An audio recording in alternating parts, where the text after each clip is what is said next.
Astrologer Ramakrishna Ghosh. আমার এই channel অর্থাৎ অ্যাস্ট্রোলজার রামকৃষ্ণ ঘোষ চ্যানেলের পক্ষ থেকে জানাই আপনাদের সকলকেই স্বাগত। আশা করি ঈশ্বরের কৃপায় আপনারা সকলেই ভালো আছেন। আমি বিভিন্ন রাশির মাসিক রাশিফল নিয়ে আলোচনা করছিলাম। আজকে আমার আলোচনা মীন রাশির কয়েকটি ভবিষ্যৎবাণী, যা 100% সত্যি হবেই। আর কয়েকদিন বাদেই জানুয়ারি 2024। জানুয়ারি 2024 এর আগেই আপনাদেরকে অগ্রিম নতুন বছরের প্রীতি, শুভেচ্ছা, আন্তরিক অভিনন্দন ও এক আকাশ মিষ্টি ভালোবাসা আমার তরফ থেকে।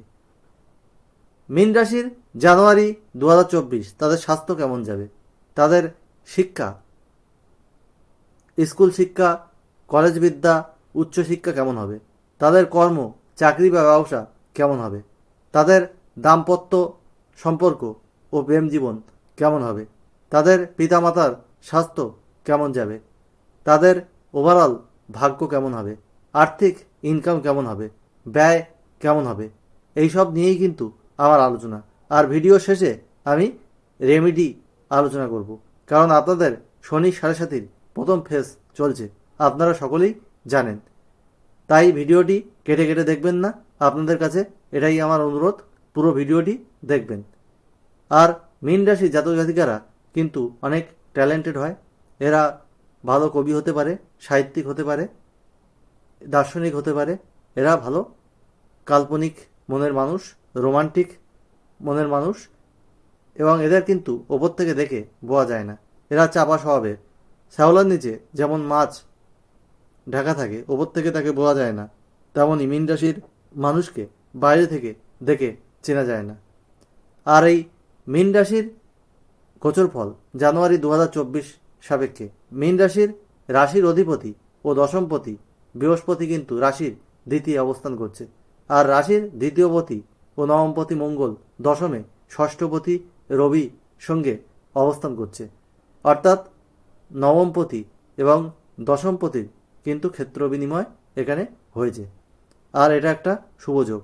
আর রাশিতে অবস্থান করছে রাহু, রাশির সপ্তমে কন্যা রাশিতে কেতু অবস্থান করছে, রাশির নবমে বৃশ্চিক রাশিতে বুধ ও শুক্রের অবস্থান, রাশির দ্বাদশে শনির অবস্থান। আর 7ই জানুয়ারি বুধ গোচর করবে কিন্তু রাশির দশমে, 8ই জানুয়ারি শুক্র গোচর করবে রাশির দশমে, আর 15ই জানুয়ারি রবি দশম থেকে একাদশে গোচর করবে।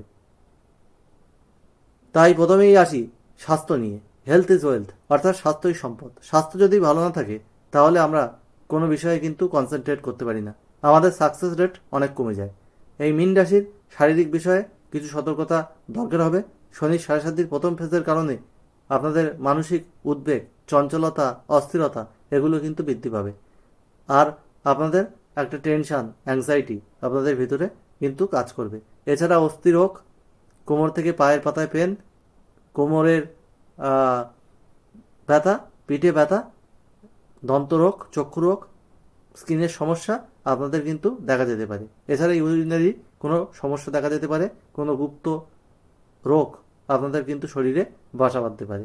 যাই হোক, শরীর সম্পর্কে আপনারা সচেতন থাকবেন। পিতার স্বাস্থ্য কিন্তু আপনাদের ভালো যাবে না, সে বিষয়ে আপনাদের সজাগ দৃষ্টিভঙ্গি রাখতে হবে।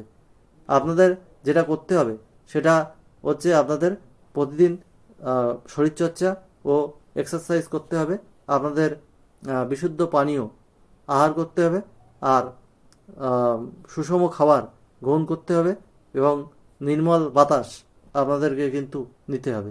তাহলে আপনারা এই একটা হেলথের জায়গায় একটা ভালো কিছু মেনটেন করতে পারবেন।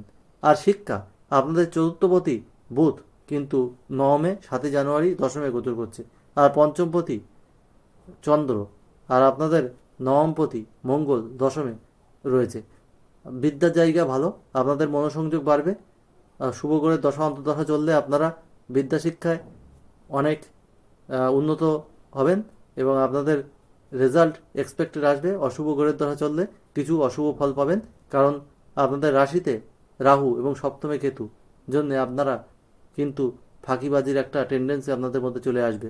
আপনারা হয়তো ভালো স্টুডেন্ট, অনেক সময় ভালো ফল পাবেন না, এটাও দেখা যাচ্ছে।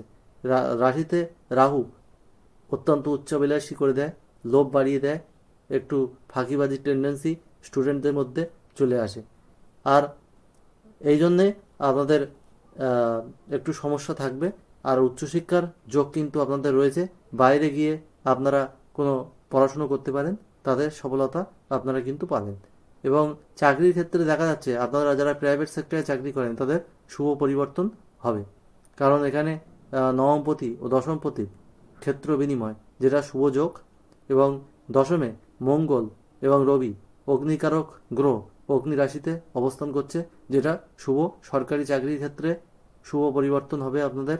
শুভ যোগ রয়েছে, যারা চাকরির চেষ্টা করছে নতুন তাদের কর্মপ্রাপ্তির যোগ কিন্তু এখানে দেখা যাচ্ছে। কোনো কম্পিটিটিভ এক্সাম ক্র্যাক করার সম্ভাবনা রয়েছে, গেট, নেট, সেট, জিআরই, টোয়েফেল এইসব ক্র্যাক করার সম্ভাবনা রয়েছে। আর এখানে কিন্তু সরকারি চাকরি প্রাপ্তিরও কিন্তু একটা যোগ প্রবল মাত্রায় দেখা যাচ্ছে, এবং সাকসেস রেটও কিন্তু খুব ভালো হবে দশমে এই রবি মঙ্গল অবস্থান করার জন্য। আর প্রাইভেট সেক্টরে যারা নতুন কিছু পরিবর্তন খুঁজছেন তাদেরও কিন্তু নতুন পরিবর্তন দেখা যাচ্ছে। এই সময় ইন্টারভিউ থাকলে সাকসেস পাওয়ার কিন্তু যোগ রয়েছে। কিন্তু ব্যবসার ক্ষেত্রে আপনাদের একটু সমস্যা থাকবে, সপ্তমে কেতু থাকার জন্য ব্যবসা আশানুরূপ লাভ নাও হতে পারে। ইনভেস্টমেন্ট বুঝে শুনে করবেন, ডিসিশন মেকিং ঠিকঠাক নেওয়ার চেষ্টা করবেন। আর পার্টনারের সাথে একটু ভুল বোঝাবুঝি আপনাদের হতে পারে, যার জন্য পার্টনারশিপ বিজনেসে আপনাদের লোকসান হতে পারে। নতুন কোনো পার্টনারশিপ বিজনেসে আপনারা যোগ দেবেন না। ব্যবসার বিষয়ে আপনারা একটু সতর্ক থাকবেন। সপ্তমে কেতু রয়েছে, ব্যবসার জায়গায় একটু সমস্যা করবে। আর দাম্পত্য জীবনেও কিন্তু কিছু ভুল বোঝাবুঝি, পার্টনারের শারীরিক পীড়া এসবগুলোকে দেখা যাবে। দাম্পত্য জীবনে একে অপরকে বুঝতে হবে, মর্যাদা দিতে হবে, সময় দিতে হবে, তাহলে কিন্তু দাম্পত্য সম্পর্ক ভালো হওয়া সম্ভব, নতুবা কিছু সমস্যা কিন্তু আপনাদের আসবে। এবং পার্টনারের চিকিৎসার জন্য আপনাদের অর্থ ব্যয়েরও যোগ কিন্তু এখানে পরিলক্ষিত হচ্ছে। আর আপনাদের আর্থিক জায়গা ভালোই দেখাচ্ছে। আপনাদের দ্বিতীয় পতি নবমপতি সে দশমে অবস্থান করছে ষষ্ঠপতির সঙ্গে। আবার দ্বিতীয় আপনাদের রাশিপতি ও দশমপতি বৃহস্পতির অবস্থান, যেটা খুব ভালো যোগ সৃষ্টি হয়েছে। আবার রাশিতে রাহু থাকার জন্যে আবার আপনাদের অর্থ ব্যয় হবে, এবং দ্বাদশপতি শনির অবস্থান, যেটাও আপনাদের অর্থ ব্যয় করাবে। কিন্তু আর্থিক জায়গায় আপনাদের কোনো ঘাটতি হবে না, রোজগারও প্রচুর মাত্রায় কিন্তু দেখা যাচ্ছে। আর শুভ গ্রহের দশা চললে আপনাদের সফলতা অনেক বৃদ্ধি পাবে, শনির সাড়ে চলা সত্ত্বেও। আর অশুভ গ্রহের দশা চললে কিছু সমস্যা আপনাদের তৈরি হতে পারে। আর পিতার স্বাস্থ্যের বিষয়ে আপনাদের সচেতন থাকতে হবে। আর আপনাদের একাদশ কিন্তু রবি দশমপতি যে অবস্থান করবে তার পঞ্চমে দৃষ্টি থাকবে, তখন আপনাদের সন্তানদের বিষয়ে এবং প্রেমের বিষয়ে কিছু উদ্বিগ্নতা আসতে পারে। প্রেম ও দাম্পত্য জীবনে কিছু সমস্যা আপনাদের আসার যোগ রয়েছে, এটা কিন্তু দেখা যাচ্ছে। কিন্তু কর্মের ক্ষেত্রে সফলতা রয়েছে, স্টুডেন্টদের জন্য দারুণ সফলতা রয়েছে। আপনাদের কিছু ভালো দিক রয়েছে, আবার কিছু খারাপ দিকও রয়েছে। আপনাদের ওভারঅল ভাগ্য কিন্তু ভালো রয়েছে, আপনাদের ভাগ্য আপনাদের সাথ দেবে। যাই হোক, আমার এই আলোচনা জানুয়ারি 2024 মীন রাশির কেমন যাবে সেটা দেখার জন্য আপনাদেরকে অশেষ ধন্যবাদ। আর চ্যানেলকে যেভাবে সাপোর্ট করছেন কনগ্রাচুলেশন, এইভাবে পাশে থাকুন, আমার আলোচনা শুনতে থাকুন। আর ভালো লাগলে অবশ্যই ভিডিওটিতে কী করতে হবে, লাইক, কমেন্ট এবং সাবস্ক্রাইব করুন। আর শেয়ার করে সব মীন রাশির মানুষদের দেখার সুযোগ করে দিন, যাতে কেউ এই ভিডিওটি দেখার থেকে বঞ্চিত না হয়। আর বেল আইকনে প্রেস করে অবশ্যই সবার আগে আপনারা নোটিফিকেশান দিন। আর অনেক অ্যাস্ট্রোলজার কিন্তু টাকা দিয়ে চ্যানেল প্রমোট করছে, তারা কিন্তু পিওর কন্টেন্ট প্রোভাইড করে না। আমি পিওর কন্টেন্ট প্রোভাইড করি, আমি কিন্তু টাকা দিয়ে চ্যানেল প্রমোট করি না। আপনাদের আশীর্বাদ ও ভালোবাসায় আমার সাবস্ক্রাইবার ধীরে ধীরে বাড়ছে, ভবিষ্যতে আরও বাড়বে। মিথ্যা ও ছলচাতুরির মাধ্যমে অ্যাস্ট্রোলজি করি না, আমি সততার মাধ্যমে এই অ্যাস্ট্রোলজি করি। আমি প্রফেসর, ডক্টরেট, আর তাছাড়া আমি মাল্টিপল প্রফেশনের সঙ্গে যুক্ত। অ্যাস্ট্রোলজি আমার নেশা ও পেশা। আপনারা হোয়াটসঅ্যাপে একটা কোয়েশ্চেন করতে পারেন, ডেট অফ বার্থ, টাইম আর প্লেস দিয়ে। আর আপনাদেরকে একটু ওয়েট করতে হবে, কারণ ফার্স্ট কাম ফার্স্ট সার্ভ বেসিসে আমি সার্ভ করি, সেই জন্য আপনাদের ওয়েট করতে হবে। তবে কাউকে আমি নিরাশ করি না। আর তাছাড়া আপনারা অনলাইনে 4 পেজেস হ্যান্ড রিটেন রিপোর্ট আমার কাছ থেকে করে নিতে পারেন, যার খুব কম পয়সায় করা হয়। এবং এছাড়া আপনারা চেম্বারে এসেও করতে পারেন, চেম্বারে এসে করলে একটু কম, আর অনলাইনে করলে একটু চার্জ বেশি। যাই হোক, সেটা আপনাদের ব্যাপার। আর আপনারা করতে পারেন। অন্য অ্যাস্ট্রোলজারের মতো সফটওয়্যার থেকে প্রিন্ট করে দিই না, আমি নিজে অ্যানালিসিস করে হাতে লিখে পাঠাই। সেই জন্য 2-3 দিন আমার একটু সময় লাগে, এই সময়টা আপনাদের কাছ থেকে আমি চেয়ে নিচ্ছি। যাই হোক, আহ, আমার আলোচনা দেখার জন্য আপনাদেরকে ধন্যবাদ জানাচ্ছি। আর যা প্রতিকারগুলো রয়েছে অবশ্যই শনির 7.5 প্রতিকার করবেন। আর আপনারা হলুদ, সোনালি কালার এবং সবুজ কালার আপনারা বেশি ব্যবহার করবেন, ক্রিম কালার ব্যবহার করবেন, লাল কালার ব্যবহার করবেন, গোলাপি কালার, নীল আকাশি কালার আপনারা কম ব্যবহার করবেন, আর কালো ধূসর কালার কম ব্যবহার করবেন। আর প্রতিদিন আপনারা শনির বীজ মন্ত্র সূর্যাস্তের পর 8 বার খোলা আকাশের নিচে দাঁড়িয়ে পশ্চিম দিকে মুখ রেখে পাঠ করবেন। ওং প্রাম প্রিম প্রোম স শনিশ্বরায় নমঃ। আর রাহুর বীজ মন্ত্র প্রতিদিন 4 বার সূর্যাস্তের পর পাঠ করবেন। ওং এইং রিং রাহবে নমঃ। আর কেতুর বীজ মন্ত্র 7 বার পাঠ করবেন। ওং এইং রিং কেতুবে নমঃ। আর প্রতিদিন হনুমান চাল্লিশা পাঠ করবেন, না হলে প্রতি মঙ্গলবার হনুমান চাল্লিশা পাঠ করবেন। আর প্রতি শনিবার নিরামিষ আহার করবেন পশ্চিম দিকে মুখ রেখে।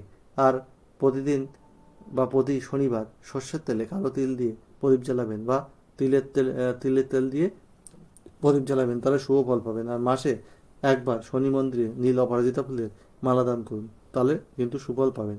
আর একটা ঘরে দক্ষিণেশ্বরের কালীর মূর্তি দক্ষিণ দিকে মুখ করে রেখে, বা কালীর ছবি দক্ষিণ দিকে মুখ করে রেখে প্রতিদিন বা প্রতি শনিবার পায়ে লাল জবা ফুল দিয়ে প্রণাম করবেন। আর জবা ফুল না পেলে এমনি প্রণাম করবেন, তাহলে কিন্তু আপনারা অনেক সুফল পাবেন। আর যাই হোক, আমার আলোচনা আপনারা পুরো শুনেছেন, তার জন্য আমার চ্যানেলের পক্ষ থেকে আবারও অশেষ ধন্যবাদ।